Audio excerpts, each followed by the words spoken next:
ಅದೇ ರೀತಿಯಲ್ಲಿ ಈಗ ಕರ್ನಾಟಕ ರಾಜ್ಯದಲ್ಲಿ ಲೋಕಸಭೆ ಚುನಾವಣೆ ಮುಗಿದಿದೆ. ಬಹಳ ರಾಜ್ಯದಾದ್ಯಂತ ಇವತ್ತೇನು ನಮಗೆ ವರದಿಗಳು ಬರ್ತವೆ, ಇದೆಲ್ಲ ನೋಡಿದರೆ ಕನಿಷ್ಠ 20 ಸ್ಥಾನದಲ್ಲಿ ಕಾಂಗ್ರೆಸ್ ಪಕ್ಷ ಗೆದ್ದೇ ಗೆಲ್ತದೆ ಅನ್ನುವಂಥ ಒಂದು ವಿಶ್ವಾಸ ನಮಗಿದೆ. ಹೀಗಾಗಿ ರಾಜ್ಯದಲ್ಲಿ ಹಾಗೆ ಕೇಂದ್ರದಲ್ಲಿಯೂ ಸಹಿತ ಇವತ್ತು UPA ಅಂದರೆ ಇಂಡಿಯಾ ಕಾಂಗ್ರೆಸ್ ನೇತೃತ್ವದ ಸರ್ಕಾರ ರಚನೆ ಆಗ್ತದೆ.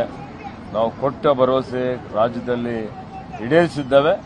ಕೇಂದ್ರದಲ್ಲಿನೂ ಏನು ಪಂಚನೆಯ ಗ್ಯಾರಂಟಿಗಳು ನಾವು ಕೊಟ್ಟಿದ್ದೇವೆ, ಅವೆಲ್ಲ ಗ್ಯಾರಂಟಿಗಳನ್ನು ಈಡೇರಿಸ್ತೇವೆ ಅನ್ನುವಂಥ ಒಂದು ಮಾತನ್ನು ಹೇಳಿಕೆ ಬಯಸ್ತೇವೆ. ಸರ್, ಈಗ ರಾಜ್ಯದಲ್ಲಿ ಪೆನ್ಡ್ರೈವ್ ಪ್ರಕರಣ ಸಾಕಷ್ಟು ಅದಿದಾಗ್ತಿ, ಇನ್ನು ಪ್ರಜ್ವಲ್ ಅನ್ನ ಹಿಡಿಲಿಲ್ಲ. ಆದ್ರೆ ಕುಮಾರಸ್ವಾಮಿ ಅವರು ಇದ್ರ ಹಿಂದೆ DK ಶಿವಕುಮಾರ್ ಅವರ ಕೈವಾಡ ಇದೆ, ಇದನ್ನ CBI ತನಿಖೆ ಕೊಡಬೇಕು ಅಂತ ರಾಜ್ಯಪಾಲರ ಅವ್ರ ಕೈವಾಡ ಇವ್ರ ಕೈವಾಡ ಅನ್ನುವಂಥದ್ದು ಪ್ರಶ್ನೆ ಇಲ್ಲ.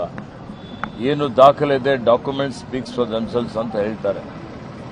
ದಾಖಲೆಗಳೇನಿದೆ ಅದರ ಮೇಲೆ ಇವತ್ತು ಟ್ರಯಲ್ ನಡೀತದೆ, ಇವತ್ತು ಏನು ತನಿಖೆ ನಡೀತದೆ. ಈ ರಾಷ್ಟ್ರದ ಕಾನೂನು, ನೆಲದ ಕಾನೂನು ಎಲ್ಲರಿಗೂ ಒಂದೇ ಇದೆ. ಯಾರು house ever high is not above ಅಲ್ಲ, ಯಾರೋ ಕಾನೂನಿಗಿಂತ ಮೇಲಿದ್ದವರಿಲ್ಲ. ಹೀಗಾಗಿ ನಮಸ್ಕಾರ, ಕಾನೂನು ಪ್ರಕಾರ ಕ್ರಮ ಆಗುತ್ತೆ.